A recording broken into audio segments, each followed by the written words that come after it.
The following program is a production of Hōʻike Kauai Community Media.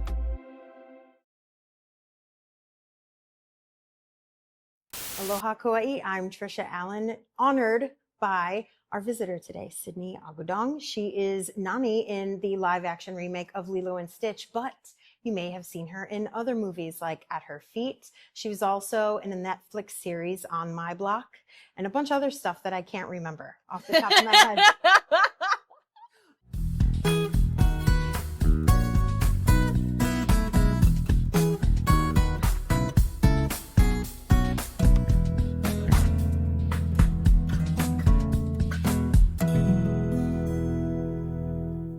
Aloha Kauai, I'm Tricia Allen, and you may recognize the woman sitting to my left.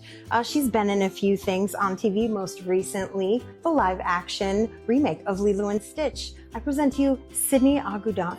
Thank How are you? I'm good. I'm so happy to be here. We're so lucky to have you. Thank you for coming in. Now, you just came from HCT, which is Hawaii Children's Theater, and you are an alumni of Hawaii Children's Theater, right? What were you doing over there today? I was going to say hi. They have the morning program. I would say we because I still feel a part of the family, which is really cool. But they have the morning program and they do a bunch of improv. They basically kind of dip into everything. Mm-hmm. And then we have the fall program. So I'll come back and say hi to the fall program kids who are actually doing Shrek Jr. this year. Oh, which is really exciting. Yeah. Lucky kids. Now, is it kind of surreal going back there and like seeing all the little ones? It made me so emotional. Did it? Yeah. My dance teacher, Carol Culver, is teaching some of the morning program classes and she's a part of the board. And she gave me this intro and it was beyond what I had imagined. And then she brought me on stage and then to introduce me. And then she was like, hold on, I have a little bit more. And she was basically like, I'm going to do it again. But she was like, it's just like an honor to have you back. And, like it means a lot. And, it's just like, they're a family. So it was like really surreal to come back around and like see kids that were my age at the time. And then like, know that some of these kids, will grow up and do the same things. And, and that I came from HCT and like, it is really good to be back. I don't think they'll ever forget you coming in to talk to them because it's kind of a big deal. I'm not sure if you've heard, it's a big deal. And I have to be honest with you, everybody kind of like says, everybody I've talked to anyway is like, always says like how they know you, like, oh, Nani from Stitch, I know her from this or school or HCT or saw her at the gym, like that kind of stuff. That means the world. Well, that's because it's the community is small, but like that's why, honestly, I think that's why I got here, really, is like because of like just the community altogether is so interconnected and like supported me in ways that I can't even imagine being here without, Yeah, so. I think the island of Kauai definitely claims you and they feel like they're watching their family when they go see this movie. And so everybody's really proud. Everybody that I've spoken to has said how awesome it is. So, and I agree. Speaking of seeing you perform, we've got some old footage. We've got some old footage from HCT of some performances you've done in the past. I don't know if you remember being a lost boy in Peter Pan. Yes, I do. Yeah. Or I don't know who you played in Willy Wonka, but you were in Willy Wonka. Yeah, I was the big blueberry. Violet? Were you Violet? Yes. You were Violet Beauregard? I I was up for Violet. And then next thing I know, I booked the blueberry and then I was like part of the ensemble. They're like, but don't worry, you get to be in a big blue like fat suit or whatever and you get to be painted blue. And I was like, okay, I'm actually really down. And they're like, we'll roll you around. And I was like, awesome. That's amazing. Sounds great. And then I also have footage of, you know what, let's just show you. Okay. Let's just show you. I have it all queued up here. You have Shrek? I don't have Shrek. The Duloc dancing? I wasn't sure, so we tried to comb through. Oh, Chitty Chitty Bang Bang is the other one that we have you in. So let's start with that one because that one's a little more recent. That's from 2017. Yeah. Right? Okay. Yeah. So here, let's see if this looks familiar to you.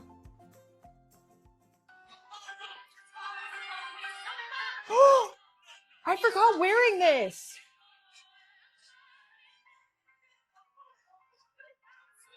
What?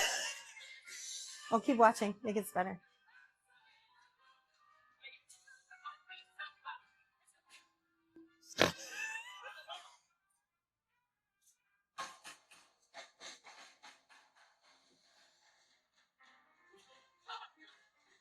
I was whipping my hips so much my dress would come off. Jeez. I so forgot about this dance, and it was one of my favorite dances, actually. Looking at this, like, good Lord. Like, Carol did the choreography for that, right? Yeah, she did. There you are.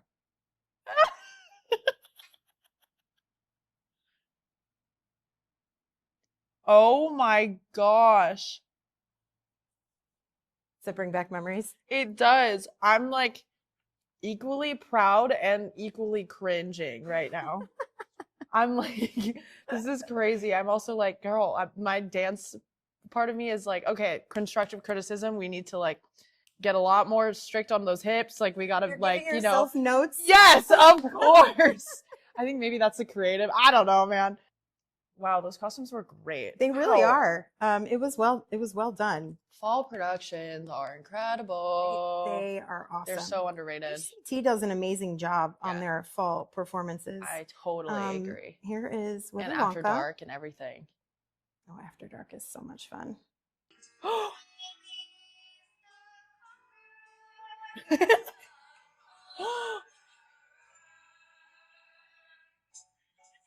What was this? Willy Wonka.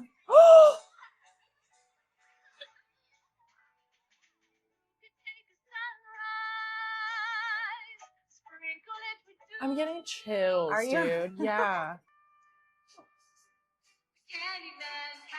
I miss this so much.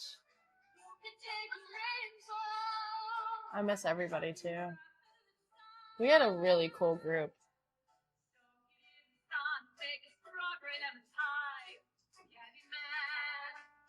Man kid.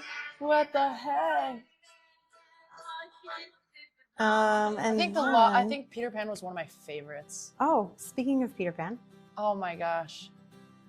I was telling the kids this morning, I was saying, that was one of the biggest things because I was bringing up Lilo and Stitch, right? And I was like, what is one of the main themes that comes with it? Or I was said like, what are the main things that, you know, like you love about Lilo and Stitch? And some of them are 5 and they're like, a theme, what's a theme? Like, and then they were like, Ohana means, I was like, yes. And we all said it together and we said like, Ohana means family and family means nobody gets left behind or forgotten. And I loved hearing everybody say it together. And I just thought it was like, it's a cool tagline into it because I just wanted them to know and make sure that, you know, they knew that the friends that they were making and the bonds that they were making here at HCT, whether or not it's the morning program or whatever, is so important because you grow up with them. They're the people that are going to help support you and that you're going to learn from and like that will have your back and that like you create those experiences with. Like backstage was probably one of my favorite parts about being a part of the shows, like the rehearsals, all of it. Just because like I was with the people that I loved, you know, like they were a family to me and like you know, they would pick me up when I fell and vice versa. And like, we had a lot of fun. You felt really supported and loved. Absolutely. Aww. Well, here, this is when one of you guys shot Wendy. Carissa! My friend no more. Be good for me forever. She's crying. Well, then not forever. She's crying. For a whole week. It was so much fun. Like, it felt like you were being a kid. And at first I was like, oh, I'm gonna play a boy? A lost boy? And then I put on the wig and I was like, oh, dang. I was like, okay. Like, I was like, all right, I can deal with this. It felt fun because it was the first time that I got to like play around with something totally different than how I looked. Like completely just shifting from a girl to a guy in that sort of way of just like being a lost boy, you know? Like that was so fun for me. Cause then we were like, oh, we could get down and dirty and be like, yeah, we're one of the boys, you know, and all of them were girls. That's awesome. So it was fun. And then Nico was the only boy and he played, oh my gosh, he played not Slightly Soiled, Slightly, maybe. And he was like Peter Pan's right-hand man. So it was really cool to just like have all of that dynamic and like, yeah, again, it was that a like crew. one of the first times you remember actually like using your acting chops, like being something that you're not? I think so, actually. Yeah. I think so because it felt like, I mean, there's something to be said about dressing the part, you know? Like, I do think when people say like, hey, like fake it till you make it, like it is kind of like a correct saying. Like it does really work because you put on the heels and then all of a sudden you feel a little bit more powerful. I feel taller. I feel like, okay, I can rule the world. And then you like, you know, you strap off and you go barefoot and you're like, yeah, I'm back to being my alien girl self. And like, I'm going to go play in the dirt now. Like, you know, it really is, there's something to be said about it. Yeah. And I, you know, stepping into that and being able to play dress up and do all that stuff was so fun. You know, like I felt like, oh, it doesn't matter. Nobody's looking at me this way because we're all doing it together, you know? So it's cool. Okay. Now I'm going to ask you some scripted questions. Cool. Because, you know, I have to pretend like I prepared for this. You were part of HCT growing up. What impact did those early theater experiences have on your path as a performer? Was there a particular show, role, or moment that lit the spark and kind of made you think, yeah, this is what I'm made for? Yeah. Was it Peter Pan? I think Peter Pan was a huge part of it for sure. Yeah. I think Peter Pan is one of the ones that I remember distinctly, just because there was so much of that production just was everything that I loved. I really loved dancing. I loved being a part of all of the ensemble in that sort of way. I liked being able to like feel like I owned my own part, and like I really wanted to step into a different character, and what better than to be a lost boy. And I think like, you know, I of course wanted to be Wendy, and then, you know, when I didn't get it, it was like, oh, bummer. But then I found such a huge light in being a part of such a huge, they were my crew. Like my Lost Boys were my crew. And like, it was all the people that I grew up with in school and in community programs and different things like that. And we were best friends, you know, and it was really fun because then we could just, I think that was the first time that I got to learn how to improv too really well, because we were just having fun on stage. Yeah. Because we had to like keep things going as the Lost Boys. We'd always be like having tiffs and fights or whatever, and like sort of like method acting a little bit. Yeah, it was really fun. And so it was like, and then we got to do a lot of physical acting and physical comedy, and like we got to work with some pretty incredible Kaua'i talent, and like Frieden was who played Captain Hook. He was one of my like idols growing up because he was always so composed, so brilliant. He always had such a distinct voice, and he brought such a beautiful and strong character or take on Captain Hook. And I was always like a little bit daunted by it, but he was such a sweet soul. And then Carissa too, she just owned the role, and I was like, there's no way that like, you know, like that a girl could play this or whatever. And then she took that thought away from me so quickly, because I was just like, wow, she owned it. And I was like, no one could have done that better than her. And like, sounds like you learned a lot. I did. Yeah, absolutely. Just from that one show. Yeah. And it was a huge age difference too. We had the Pirates, who were like all high school, college, everything like that. And then all the way to like elementary, middle school. So it was like, we had a whole line of family from start to finish of the ages, you know? So I had big brothers, I had big sisters, and people that I still hold on to today, like the Olivers, Dexter Oliver, Burton Oliver, they're all still a part of my family, you know? So That's really sweet. Yeah. I love that. Okay. Family. Yeah. That's a huge theme. Yeah. A huge theme in both Lilo and Stitch, but it sounds like just your life in general, whether it's the theater or just your personal life. Yeah. You do have a younger sister named Sienna, Yeah. and playing Nani, who's a strong, protective older sister. Coming from a real life sister duo, how did your own experience growing up with Sienna influence the way that you kind of approached this role as Nani? Yeah, so my sister and I, Sienna, she's my full younger sister, and we grew up in the same household together. We grew up together doing the same, wanting to pursue the same career and stuff. I have two half older sisters as well that I consider just like my full sisters, but I didn't grow up with them completely. Okay. And so there was that sort of shift where once I wasn't a single child anymore, I felt very protective over my sister. And we obviously had our fights and whatever, and as you siblings do and stuff. Yeah. But like as time went on, I think there was always just that want and need to protect her, and I don't exactly know where that comes from, other than, you know, it's just one of your own, and I think that growing up together in that sort of way, I saw her mature so quickly, and I think like she also kind of inspired me a lot throughout my career, and I think bringing that into Nani, I just understood the idea of sacrifice along with my entire family. Like being able to pursue this type of career is not an easy task, and it's not something you can do alone. And it's something that you have to understand right when you start and continually practice, is like the idea of love and sacrifice and remembering why like you're doing it, and that you're doing it together. Because, you know, my dad would be home sometimes when my mom and my sister and or I were gone, and he would have to hold the fort, and we'd have to figure out a line of communication, and vice versa. When I had gotten to a point of rejection where I was like, I'm done, I want to pursue high school and like have a normal childhood, I stayed back while my sister and my mom had to go while my sister was filming, you know, she was a minor. And so there was just a lot of sacrifice there. And I think that that really instilled a lot of that sort of idea into Nani's struggles too. And I think being able to put others first is something that Nani really holds on to, especially because she's about to lose the rest of her family. She already lost her mom and dad. The last thing she needs is to lose her sister, her lasting family. And I think everything else, all of her own priorities get put aside, as does every caretaker if they're, you know, put in that situation.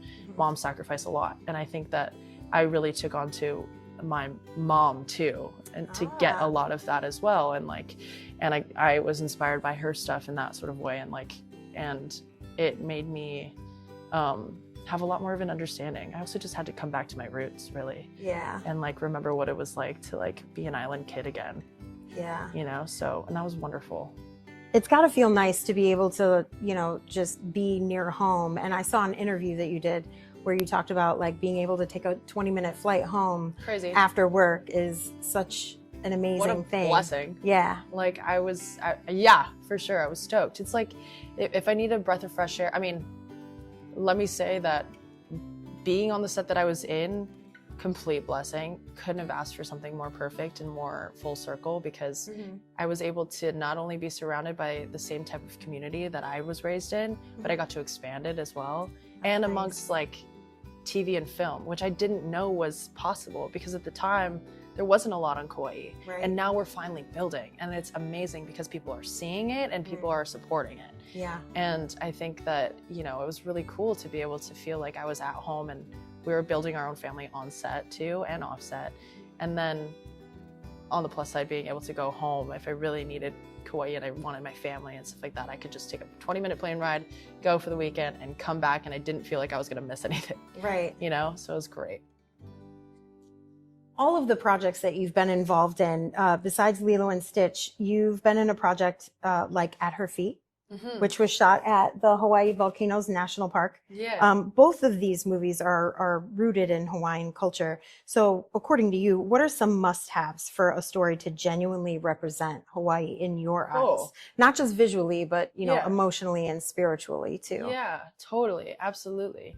I think At Her Feet did a lot for me because it set me up. I don't think I would have been here or had gotten the role without At Her Feet either, because it kind of set me up in being able to have a lead role and understand what that looked like, and also really start to look at the morals and values of Hawaiian culture. And it's interesting because I was actually thinking about this the other day. I knew going into it, I was playing someone who was not from Hawaii.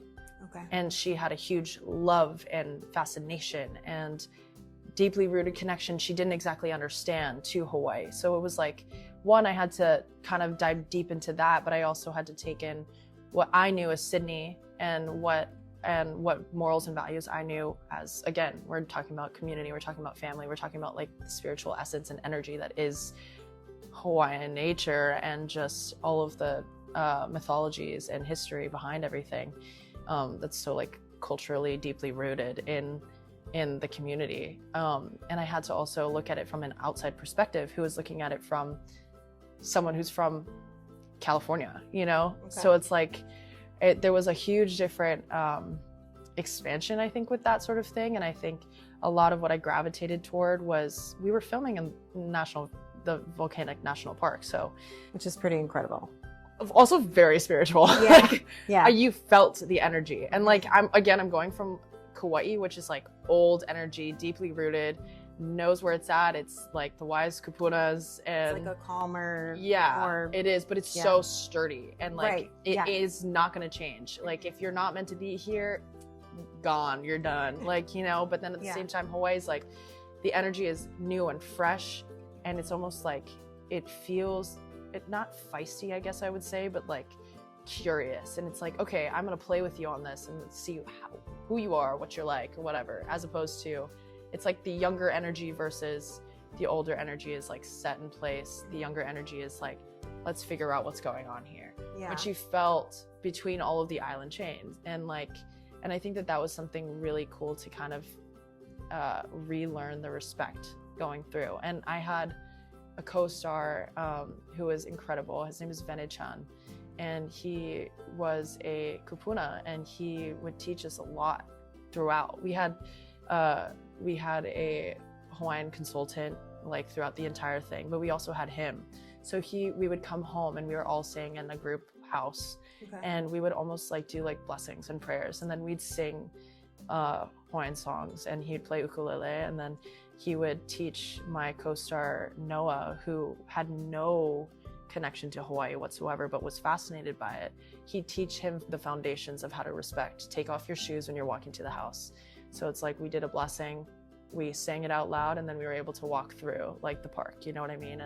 And it really brought me back, and it made me feel like, even though I've been away for some time while I was trying to pursue acting, like I am able to like be here again and feel welcomed, and like and put my ego aside and just give respect, and know that, you know, there's something to be said about Hawaii loves you because you bring in the love and respect and the family values, and it'll take care of you if you take care of it. And that was a lot of what I think was spread around, is like, don't touch the rocks, you know, all of that stuff. Different things like that, I think, really brought me back, and like, gave me like a renewed sense of self and belonging again. So it kind of sounds like the way that the project is creative is just as important as the project itself in terms of like respecting Hawaii and paying homage to it. And all there's like, you know, it's like the cover of a book. Like, you know, it can look really glamorous, it can look really great and everything, but it doesn't matter if what's inside of it is fluff, you know, like it's got to come from you hear the writer, you hear their voice through their words. So it's just as much action as it is reaction, and you know, you walk the walk, you know, type of thing, not just talk the talk. So I think everything that we did was very purposeful and careful. And I think that was like one of the main things that we had to hold dear and near, and having the majority, if not all, of the creators be from Hawaii and local, that's instantly huge. Was a game changer. Yeah. So, and we're fully capable of it, and now the world is seeing it more, you know, which is really cool. Yeah. Okay, you talked about writing, and I stumbled upon some things that you've written. Actually, just one thing specifically. Welcome to Hollywood. Yeah. It's a song that you wrote by your alter ego, Jayne Doe. Is that like a Hannah Montana kind of thing? It is kind of, yeah. I guess so. Like, that's what I'm coming to realize, is it is kind of that alter ego, yeah. It's actually a really good song. Thank and you. I don't mean to sound surprised by that, but I didn't know what to expect. You know, and it's on my playlist now. No, yeah, I swear to God. And I started following on Spotify too, because there's a couple other ones you duetted with people that are pretty. Yeah. I liked them. I thought it was great. It's like an alt pop kind of genre. Yeah. Is that the music you listen to? I grew up, I mean, again, like Hawaii is such a culturally rich place that like music's everywhere. Yeah. And then on top of that, my dad is a huge music buff. He's still, I think, in the back of his head really wants to be in a band. And like one of my dreams is like to be able to bring him up on stage and like have him play guitar. Yeah. So did he teach you how to play guitar? He actually was the one who got me into singing. You're kidding. Yeah, because he would play guitar every morning. He'd like learn all of these songs, and he was a huge Eric Clapton fan, Led Zeppelin, Beatles, Beach Boys, all of them. And so he's got a lot of classics in there and had a huge wealth of knowledge there and just really wanted to play. And so one day he asked me over, he's like, come play with me. And I was like, I don't know any of these songs. And he's like, I'll teach you. And he grabs one of his ripped up books that he's got like tucked away and everything. And it was Eric Clapton. And the two first songs that I ever learned was Wonderful Tonight and Tears in Heaven. Both very good ones. Yeah. Yeah. And I'm really grateful because I learned some of the greatest songs, and he gave me some good taste, I hope. Yeah. I'm curious what the first like lyric or melody you wrote for Welcome to Hollywood was. How did that come about? Oh yeah. What sort of inspired that? Because imposter syndrome. Yeah, is it? Yeah. Is a friend or a lover to help me remember how good this all could be. 'Cause I don't even know where to start. I think I left my brain for work of art in Hollywood. And if I'm moving slow, I hope that I go far. On the verge of wanting to quit and feeling like I was a small fish in a big, big sea, and was trying not to freak out about the fact that the culture shock was incredible and that millions of people are here and try to pursue the same thing. And I'm just this little island kid who is like trying to pursue that. And where do I even start? And it's already, at that point in time, I had already been going back and forth to LA since I was like 11 years old.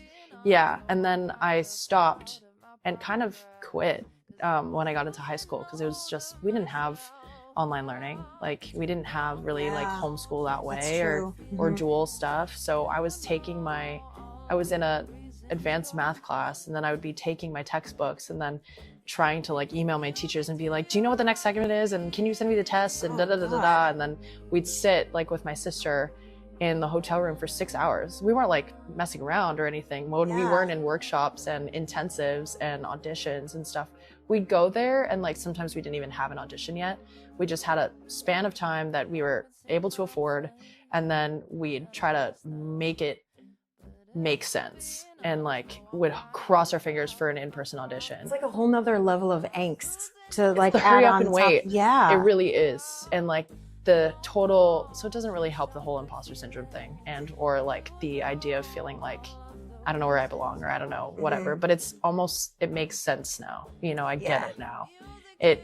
I feel like had I had some sort of break or made something then I would not be the person I am today. I don't think I would have gotten Nani. I don't think I would have been able to handle it. I think like there's so much to go into why time happens when it happens. Yeah. So It's really do truly happen for a reason. it does. And that's a lot of what Welcome to Hollywood has to stand for, is like me coming to LA and having this big dream and everything. And I personified it as like a love story, the classic old Hollywood love story or whatever. But it was like my classic Hollywood love story to my dreams. And it's very glamour. Hollywood's got all of this fame, fortune, whatever. But there's not a lot of talk about the underneath, and it's really hard to truly understand until you're in that place of struggle. And everybody can relate to that, of like, it's different to know something and to understand it. And I had to kind of like come to the point of releasing, or rock bottom of releasing my idea of those dreams, and almost to the point of quitting. But I had to kind of kill that for myself in order to move forward and like have a rebirth of what the reality is and build off of what that could be too, So it was almost like I closed a chapter, and that was kind of like the idea of Welcome to Hollywood, of like, I'm calling to help, I'm calling for help, I'm like reaching this point, and also like, gosh, I hope that the time it's taken to get here is going to be worth it, because now I know it's not this easy, know? So far, so good. Woof. I mean, it sounds like, when I listened to it, it sounded like something I don't know if this is gonna sound weird or not, but to me, the song to me sounds like the way you feel once all of the like lights are off and the shiny things are gone. Yes, totally. Is sort of the It's the feeling I reality. got listening to it. Yeah. But it's coming back to why you do it, you know? And I think that was really what I was looking for too when I was doing that song. Yeah. And I like was hoping that people could connect to it, whether or not they were in the arts or not. It's just whatever you love. Like, Yeah. Hollywood you could know? be anything for anybody. Just, you know, their Exactly. dream. It's a relationship. It's Yeah. just a traumatic relationship that you're trying to work through. Yeah. And your career can be that. It can be, you know, like your romantic relationships, your friends, your family, yourself. And it's just, how do I get past this so I can grow, you know, and make this work, you know? So now my question is, which one do you have a preference between music or acting, or are you like to want to do both? Not willing to sacrifice one for the other? Yeah, no, I've always had trouble with the question because I love them both in very different ways. Acting was my first decision as a child, that was my dream I wanted to pursue. So I knew that going into it, brain, heart, whatever. Yeah. But music was something that was always there and with me, and I didn't think I ever wanted to pursue it because I didn't want it to get tarnished, because before I knew it, it was my therapy. And I know that that's said a lot, but it was something that like helped me come back to myself.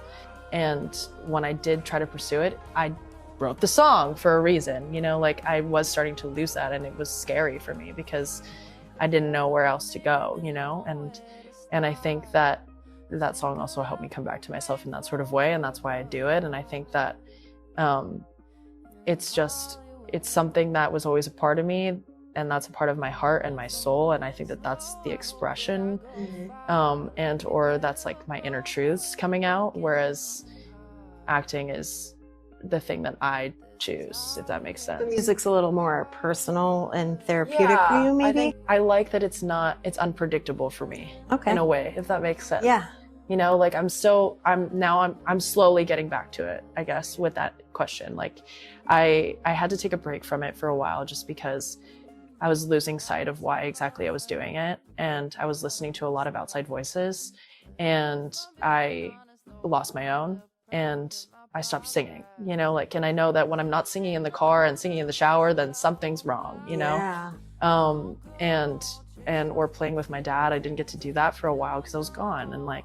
And now I'm finally coming back around, and there's not a lot of shame or guilt surrounding that. There's a lot of just like wide open, bright, like new world around me, but it feels like it makes sense now. And I feel like there's some like the quiet mornings or the very quiet nights where you're like, the world is asleep, so I'm awake, you know? Yeah. So it's like, I feel like I'm coming back to that. And I've been surrounded by some pretty incredible musicians recently in Hawaii, which has been Really? the one thing I've really wanted. That's yes. amazing. And it's been all in tune. So I'm stoked about that. That's awesome. Well, I'm glad you're coming back to it because you are really good at it. Thank you. Yes, you're welcome. I think that's it as far as those questions go, the hard hitting ones. Anyway, I do have some rapid fire questions for you, totally. if you don't mind. Now that you're home, I'm not sure how long you're going to be here, but since you are here, your favorite beach to go to when you come home. I know there's a lot. It's going to be a hard one. You can do like top 3. It used to be Allertons. Now it's Pine Trees for sure. Okay. Because I love the North Shore. And then also to Hana, if I get there. Okay. Yeah. So Pine Trees and Haina then. Yeah. All right. Your go-to spot Oh, for... Holy Holiday. What the heck? Oh yeah, Poli's a big one too. It's just hard to get there, but camping? Yes. Yeah. Please. Camping at Poli's one of my favorites too. I live in Kekaha, so it's like Yeah, there you I get to go there go. quite a bit. I'm lucky. What's your go-to poke place? Where do you get poke when you're home? Oh, I actually go to Pono Market a lot. Okay. Yeah, That's I really where you like go to that. get poke. What kind Either of that or poke you get? Safeway real quick and then go. I mean, because their poke's decent. I know. It's not bad. Like I have a really quick craving, gotta go. Oh, I have to get groceries? Okay, sounds good. 2 in 1. Yeah, exactly. Knock it out. What is one local snack you have to eat when you get home that you can't really get anywhere else? Purikake party mix. Ooh, From yes. Costco. Oh my gosh, those Yeah. so good. Yeah, it's so I good. buy those bags I constantly. ate them for breakfast this morning. Did you? Kaua'i hike that fills your soul or your camera roll. Okay, well, so a regular hike is Sleeping Giant because we're right there, and also it's like one of those burners, but it also is just like always really nice. It's very doable. You don't need like a lot of equipment or anything. Mm-hmm. But like my favorite is definitely, I don't do the whole Kaua'i, but I go to, it's Kaua'i Falls for sure. It feels like a reset for me. That's a really good one. One word that best captures the feeling of being back on Kauai. One what? One word that captures the feeling of being back home when you get to come back. Blissful. Ooh, blissful. Radio station that you grew up listening to in the car? Oh my gosh. Yeah, I mean, there's Kong, there's Island Country Radio, there's, I'm gonna miss the other ones because I know the numbers more than anything. And best shave ice. Where do you go to get shave ice? Aloha shave ice. You said Aloha shave ice? Wailua. Oh, Wailua shave ice. I like the real stuff, like the Haupia foam and like the real juices are. So good. Yeah. Amazing. Well, thank you. You should go get some if you haven't already. Oh since yeah. You've been back, and we appreciate you coming into the studio. We know your schedule is super busy, and I can't thank you enough for coming in. I don't know how to end this interview in a great way, but other than to say mahalo for coming in. I appreciate it. All of us here at Hōʻike are very proud of you. Oh, I'm honored to be here. Stop. I was going to say that. Too late. Thank you, though, Sydney. Seriously. It's been really, really great talking to you today. You too. Thanks, guys. Thank you, guys. Okay. I didn't plan an ending. No, so. I know. I'm always like this. I'm like, Yeah, we're just going to tie it up here.